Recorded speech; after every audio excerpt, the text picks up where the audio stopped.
तो चलिए इस वक्त की ब्रेकिंग न्यूज के साथ इस बुलेटिन की शुरुआत करेंगे। लेटर बम से लगातार महाराष्ट्र में हड़कंप बचा हुआ है। सियासी हलचल अब दिल्ली तक बढ़ गई है और सरकार फंस गई है। और ऐसे में सवाल ये उठता है कि राज्यपाल क्या करेंगे। क्या राज्यपाल राष्ट्रपति शासन के लिए सिफारिश करेंगे या उद्धव सरकार एक बार फिर से मुसीबत में घिरती हुई यहां पर दिखाई देगी।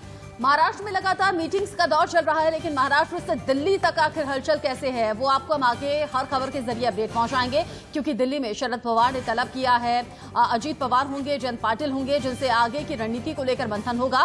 क्योंकि फैसला करना बड़ा मुश्किल है इस वक्त तीनों ही पार्टियों के लिए, एनसीपी, कांग्रेस और शिवसेना। खबर इस बीच ये भी है कि शिवसेना खुद को अलग कर सकती है। बड़ी खबर ये कि परमवीर सिंह के लेटर के बाद अब हलचल और ज्यादा तेज हो गई है, जो पिछले दिनों एंटीलिया केस के बाद उथल पुथल मची हुई थी। ऐसे में अनिल देशमुख की तरफ से अपनी सफाई दी गई है, लेकिन क्या वाकई सवाल ये उठ रहे हैं कि 100 करोड़ की वसूली के निर्देश क्या वाकई अनिल देशमुख ने दिए थे।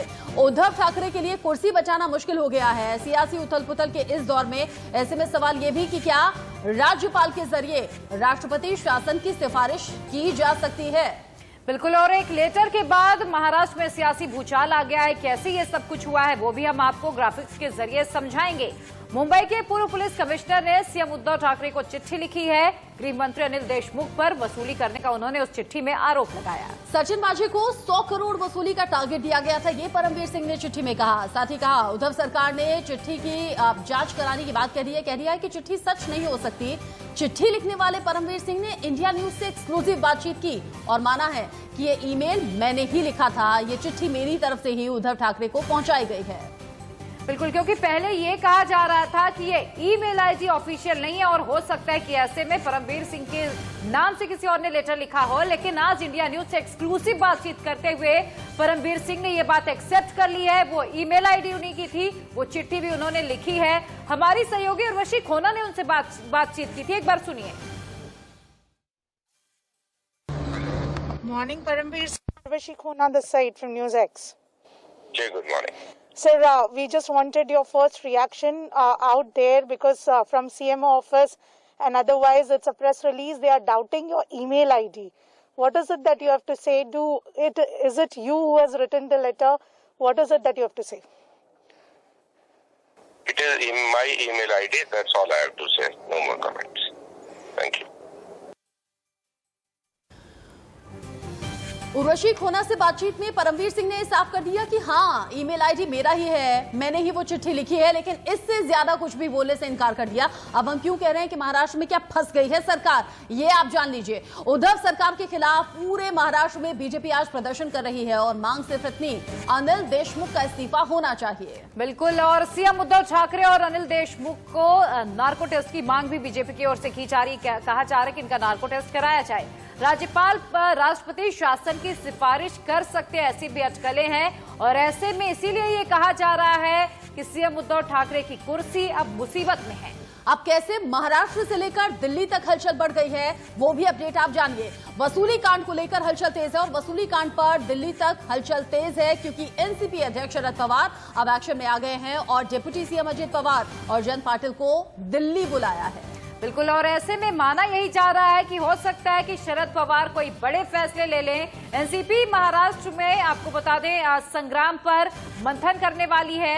एनसीपी की हाई लेवल मीटिंग से पहले अटकलों का बाजार भी गर्मा गया है और कहा यह जा रहा है कि एनसीपी हो सकता है कि शिवसेना का साथ छोड़ दे और अलग हो जाए। और आज शरद पवार अपना स्टैंड इस पूरे मामले को लेकर कुछ हद तक क्लियर कर सकते हैं। अब मौजूदा स्थिति में क्या कुछ संभावनाएं बन रही है वो भी आपको बताएंगे, लेकिन उससे पहले बड़ी खबर, लेटर बम से जुड़ी इस वक्त की बड़ी खबर, बड़ा अपडेट। परमवीर सिंह की चिट्ठी के बाद दिल्ली में हाई लेवल मीटिंग चल रही है। दिल्ली में शरद पवार से मिलने के लिए संजय राउत भी पहुंच सकते हैं और शाम को हो सकती है पवार और संजय राउत की मुलाकात। महाराष्ट्र सरकार के 2 बड़े मंत्री भी आज पवार से मिलने वाले हैं।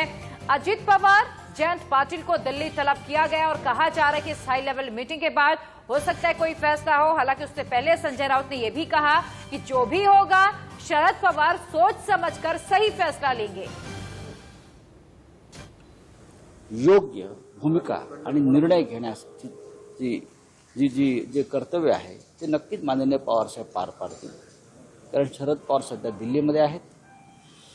मी आज दिल्लीत जाणार आहे दुपारनंतर, नक्कीच मी त्यांच्याशी या विषयावर बोलण्याचा प्रयत्न करेन। और इसी खबर पर ज्यादा अपडेट के लिए मुंबई से उर्वशी खोना हमारे साथ जुड़ गई हैं और दिल्ली में शरद पवार के घर के ठीक बाहर से पुलकित नागर भी हमारे साथ जुड़े हुए हैं। लेकिन सबसे पहले उर्वशी, आपके पास ही आते हुए, एक्सक्लूसिव बातचीत में परमवीर सिंह ने यह मान लिया है कि हाँ, ईमेल आईडी उनका है, ये चिट्ठी उन्होंने ही उद्धव ठाकरे को लिखी। तो ये स्टैंड तो क्लियर है कि हाँ, परमवीर सिंह ने उद्धव ठाकरे को इस पूरी घटना के बारे में बताया है। लेकिन अब महाराष्ट्र में हलचल किस तरीके से आगे बढ़ रही है, क्या कुछ मीटिंग्स का दौर चल रहा है, क्या हो सकता है? जी, हम आपको बता दें कि महाराष्ट्र से लेकर दिल्ली तक मीटिंग्स चल रही है इस पूरे एक्सप्लोजिव लेटर के चलते। अगर उद्धव ठाकरे की बात करें तो उद्धव ठाकरे और शरद पवार जो कि बहुत ही ज्यादा नाराज है, ये सारे डेवलपमेंट्स को लेकर अलग अलग लेवल पर मीटिंग्स कर रहे हैं। जहां पे उद्धव ठाकरे ने कल बातचीत की है कहीं पे, आज जो है हम सबको मालूम है आदित्य ठाकरे भी अंडर क्वारंटाइन है, वो पॉजिटिव पाए गए हैं, कोरोना पॉजिटिव। उसके बाद जो है उद्धव ठाकरे अब तक किसी को मिले नहीं है, पर जाहिर सी बात है फोन पे बातचीत लोगों के साथ चल रही है। इसके अलावा संजय राउत जो है अब नासिक से दिल्ली जाने वाले हैं शरद पवार को खास मिलने के लिए, ये सारे डेवलपमेंट्स को लेकर। तो जाहिर सी बात है एक मैसेज जो उद्धव ठाकरे का है वो शरद पवार तक पहुंचाया जाएगा। और साथ ही में शरद पवार के बिल्कुल उर्वशी, आज का दिन बेहद अहम है और शरद पवार ने जब एक हाई लेवल मीटिंग बुलाई, ऐसे में हमारे सहयोगी पुलकित नागर शरद पवार के घर के बाहर से जुड़े हुए हैं। पुलकित, अजित पवार और जयंत पाटिल को तलब करना, कहा ये चाह रहे कि संजय राउत भी मुलाकात कर सकते हैं। कल अनिल देशमुख ने भी शरद पवार से मुलाकात की थी। तो क्या ये माना जाए कि आज शरद पवार इस पूरे मामले में कुछ हद तक अपना स्टेटमेंट क्लियर कर देंगे, अपना स्टैंड क्लियर कर देंगे और एनसीपी शिवसेना का साथ छोड़ सकती है? क्या कोई ऐसी भी संभावना बन रही है?